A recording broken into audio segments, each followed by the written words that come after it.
Beautiful Love. So this tune came up in a lesson I did via Skype a while back, and I realized that this is a great example of a tune where you can apply some of the ideas or concepts I've talked about in the past, chord melody ideas. So I have a list here of different ways that you could think of chord melody. So I guess I'm gonna start with the most basic way to play chord melody, and that is to take the melody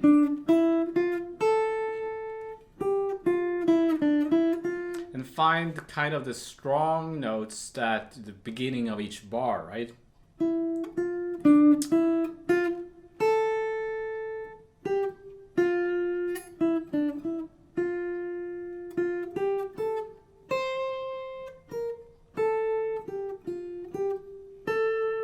Then just basically find a chord under each one of those notes, preferably a chord with a bass note on the bottom and a 4-part chord, something like that. What you will find is that sometimes the melody note is a chord tone and sometimes it's a non-chord tone. So if it is a chord tone, it's a no-brainer. You just play the chord.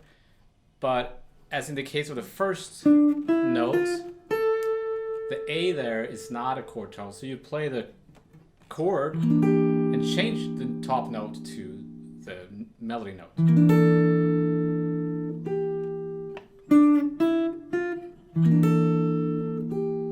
Then we have an A with F on top, so sharp 5. D minor with F.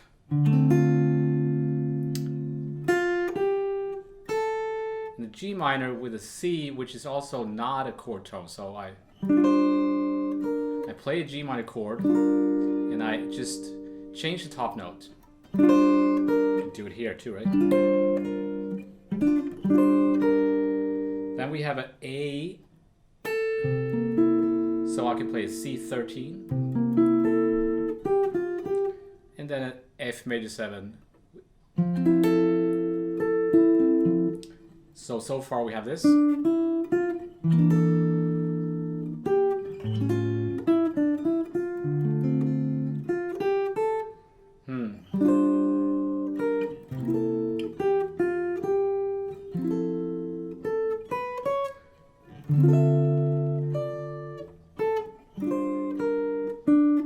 B flat dominant with a sharp 11.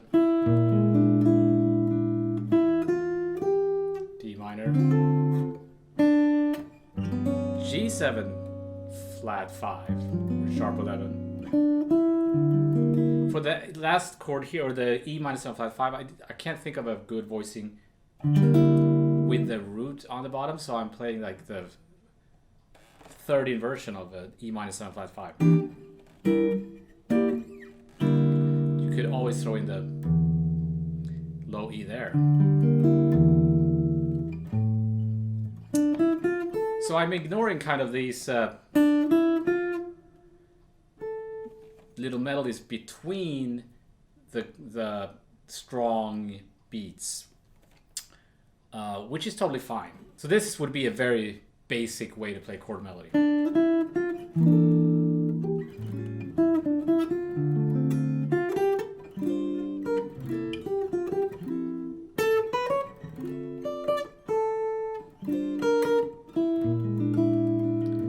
So there's absolutely nothing wrong with this way of playing. It's perfectly fine if you're playing a gig, you're on a gig and you need to come up with a solo performance, or maybe you're playing with just a bass player, something like that. This is perfect.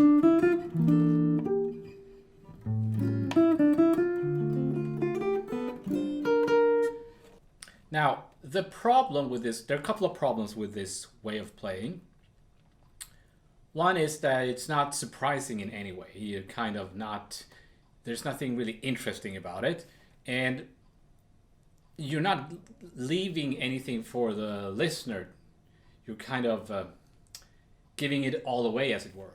And also, from a technical point of view, like when you're playing, for example, this chord, the A7 sharp 5, see how all the fingers are being used, so I can't do anything. I'm kind of locked in that chord. Same kind of idea, you know, like Jimi Hendrix didn't play bar chords like that. He played them like that, which gives you more freedom to do like little ornamentations and all that. So that's something that we need to look at. So first, I want to look at a concept that I talked about before, and that is the Kurt Rosenwinkel idea of playing just a root and the seventh. So if I take the root and the seventh of each of these chords, that would be this.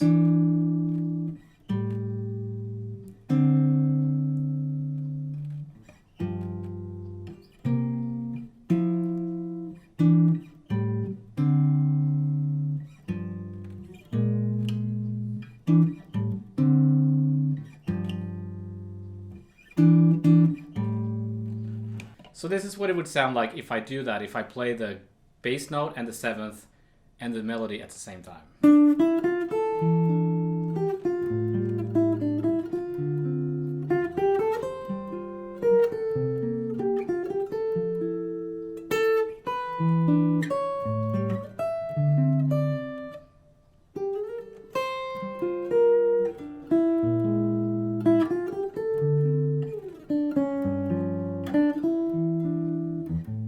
Right? Notice I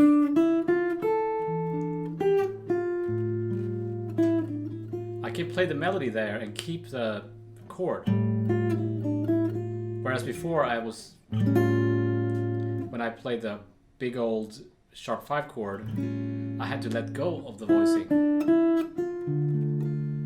Now I can keep it like so it's kind of simulating a piano player, right? They play the melody there and they're just holding the chord.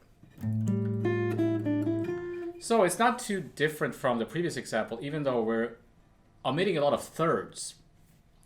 Here's the thing, for example, I'm not playing the third in that A7, but the listener is hearing it anyway. You know, you don't have to give away every note. That's something to consider, something to think about, that leave something for the listener to imagine. And I think the best players are the ones that can really do that, that can create music out of silence, if you know what I mean. I don't want to digress too much, so let's move on. Next technique is another technique I've talked about many times before, so I'm not going to linger on too much, but if you want to look into this more, you can always look at my older videos, and I'm going to link to them in the description below. But that is to play the guide tones, so the third and the seventh. And I'm going to do that on the 5th and 4th string. So if I do that, it sounds like this.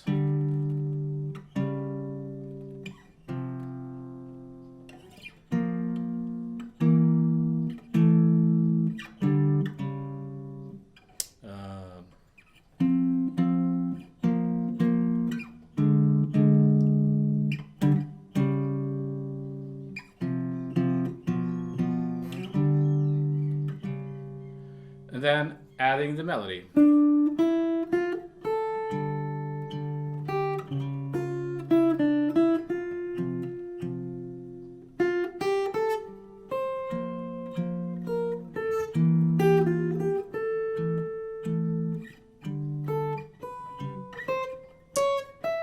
Sorry.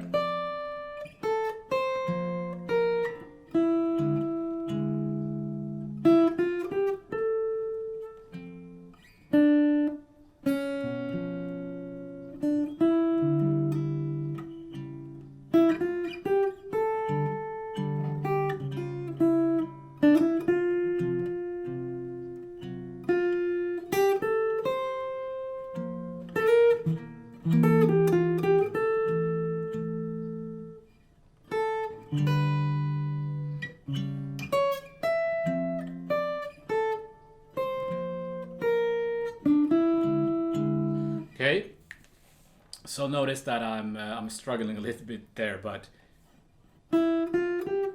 there's different ways you can play the chords. You can play them at the same time as the melody.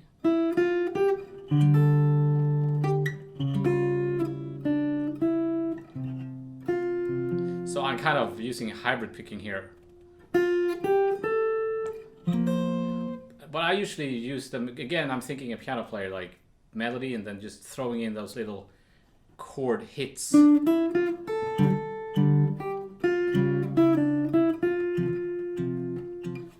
Right?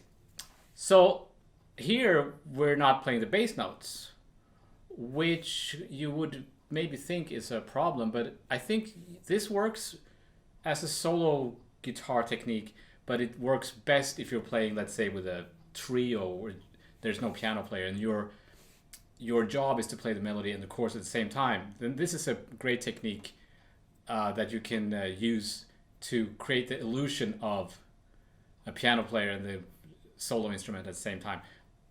But you can use it as a solo guitar technique as well. Again, the listener is hearing the bass notes, I think, even though it's not there. So you don't have to play the bass note all the time. Now, we're not doing anything groundbreaking, cutting edge, crazy here. We're playing the tune, which is great if you're on a wedding gig or a restaurant gig or whatever, and you need to play a bunch of tunes, and it sounds great. But we might want to look into exploring more advanced chord melody ideas if we want to raise the bar a little bit. So let's do that. So far we've been looking at the kind of playing one chord under each strong melody note. And now I want to look at maybe throwing in more chords, throwing in chords under each note of the melody, in the style that you would kind of do if you're writing block chords for a big band, let's say. Right, so that's a little bit more sophisticated, right? So I want to look at this section of the tune.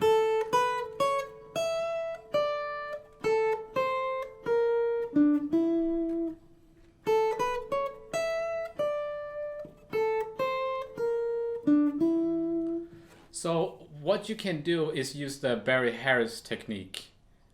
And what that is when you have a chord, let's say you have a D minor, you play it as a D minor 6 chord.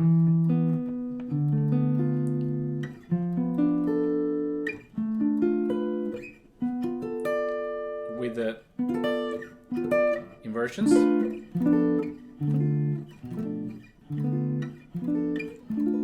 And then you throw in a diminished chord between each one of those inversions. So D minor 6, diminished, D minor 6, diminished.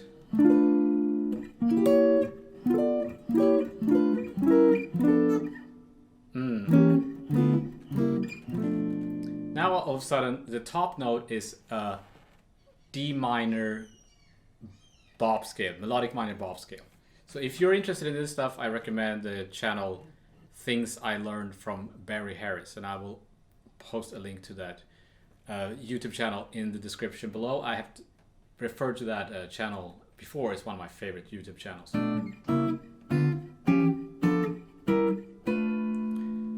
So if I do that here,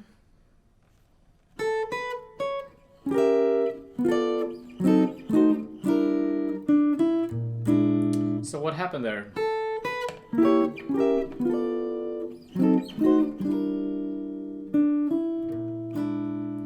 Well, I'm playing a C sharp diminished to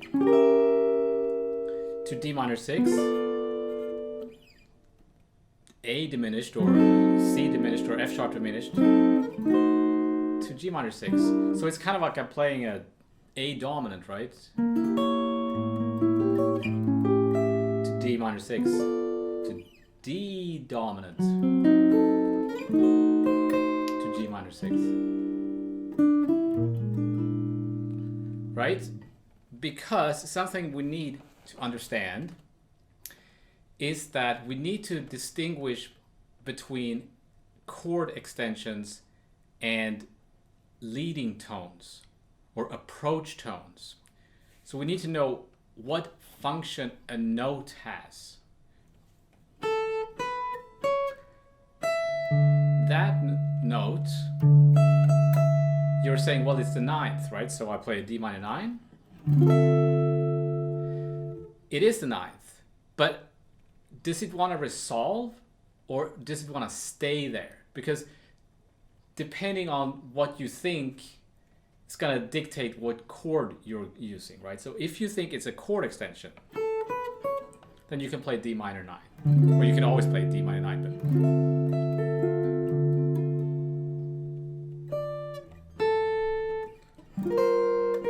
But if you instead think of it as an approach tone, then you can voice that note with an approach chord, diminished.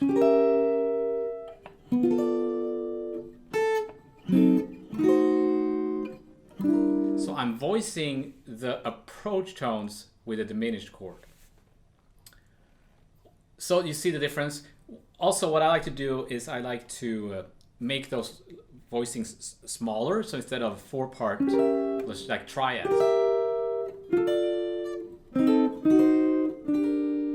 gives you that kind of classical feel. I can throw in a pedal.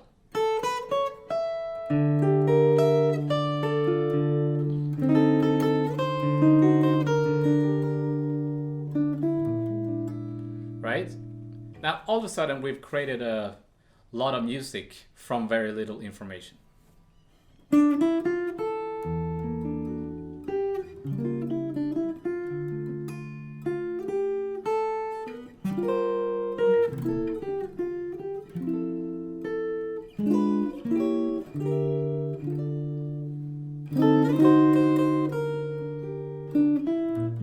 Now this note, the E here, is clearly an extension because it doesn't resolve.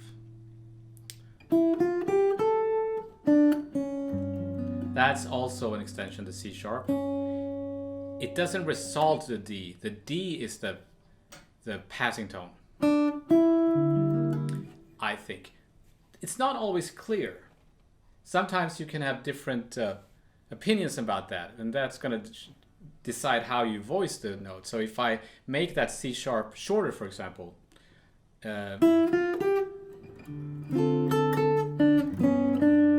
now that would be a passing or an approach tone. But according to how most people play it, it's not played like that. It's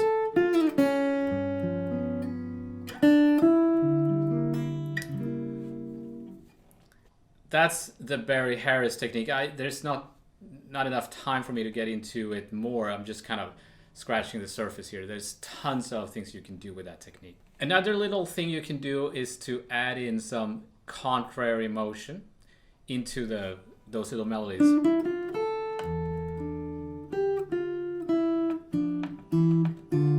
Maybe like that.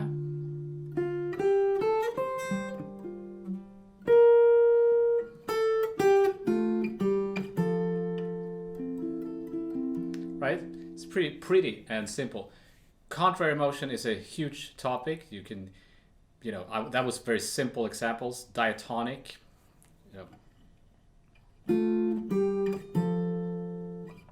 One note going up, other going down.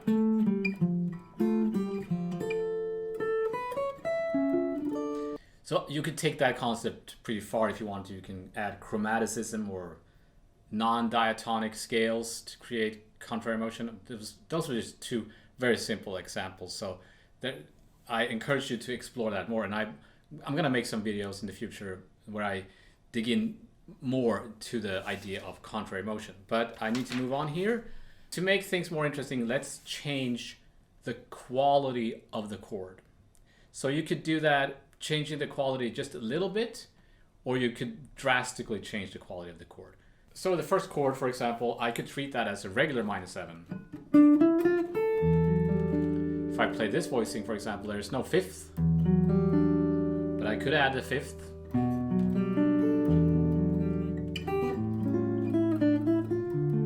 So let's play it again.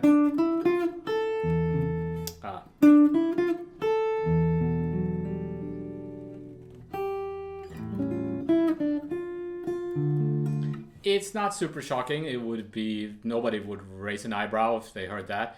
You want to be a little bit careful with, depending on who you're playing with when you do this stuff. E minor 9. I could play minor major 7 here. Again, it's not a big deal. I mean, it's pretty straightforward. I could also make this whole intro like into a sus kind of thing. Sus flat 9.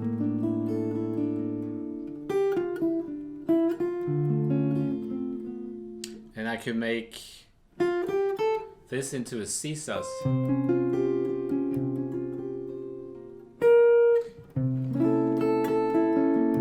13 flat 9. Here I could play F major 7 sharp 5.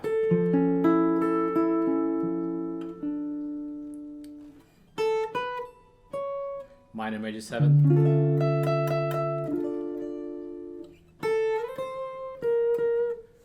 So changing the quality of the chords a little bit, not very drastically, right?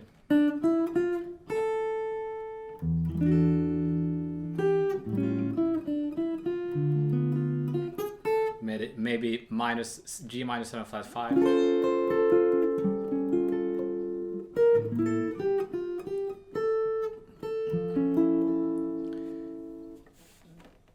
It's not shocking anybody. This is pretty straightforward. But again, if you're playing with less experienced players, you want to be a little bit careful with that. If you're playing with great players, they can pick up on what you're doing and go with it. But if you would listen to, let's say, someone like, I don't know, Ben Monder or someone like that, Gilad Hexelman or Lagerlund or someone like that, contemporary, more advanced player would play this tune, they wouldn't play it like this. They would probably change the chords, they would change the melody even, change the form for sure. They might add sections, or do something with the form. They might change the meter of the tune. You know, another place you could change maybe the B7 to maybe a B major 7. Let's see what that sounds like.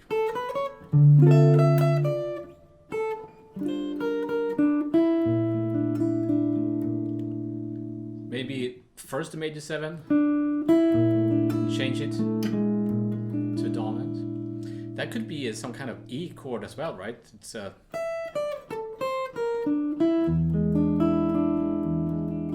now I'm getting ahead of myself because now we're changing the chord, not just the quality of the chord. We're changing the actual chord. We're gonna get to that later.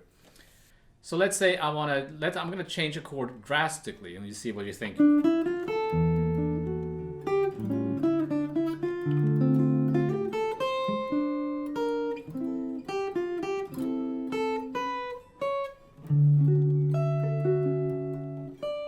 So if I play a major 7 there, I could totally do that.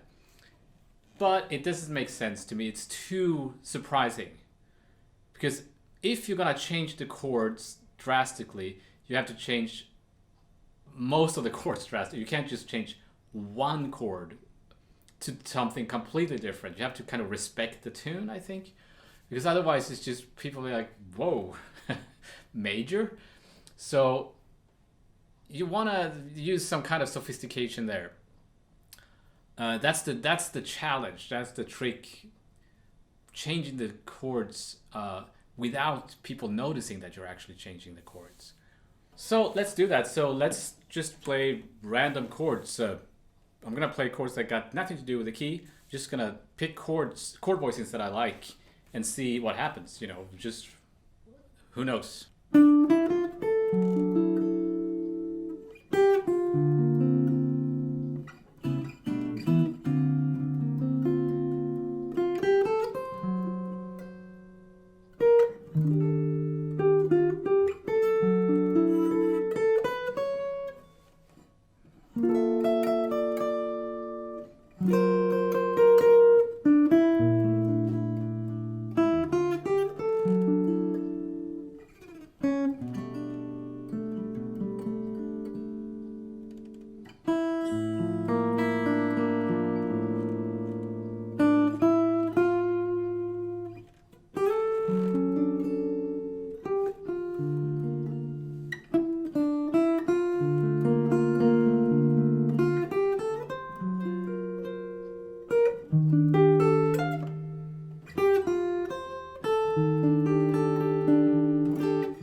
So obviously this makes sense if I'm playing an intro to this tune and on a gig, right? Like if it's a jazz gig and you're exploring and being creative and stuff like that. But if you're playing the wedding gig, you might not want to be doing this.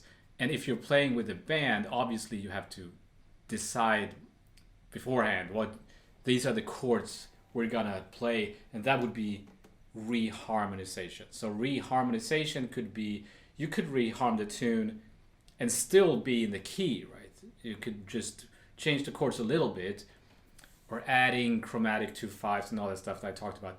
But this would be totally rearranging the harmony or using non-functional harmony.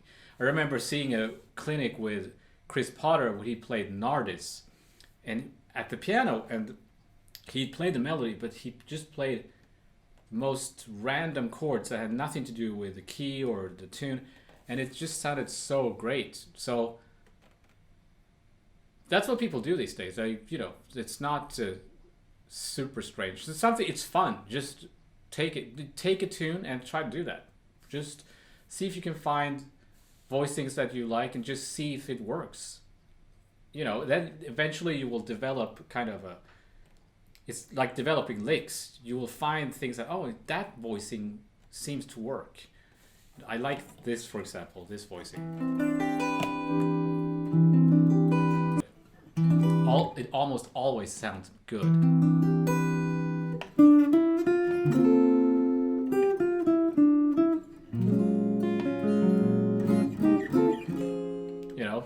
Parallel harmony. You want to use parallel harmony. Try Lydian chords or sus chords.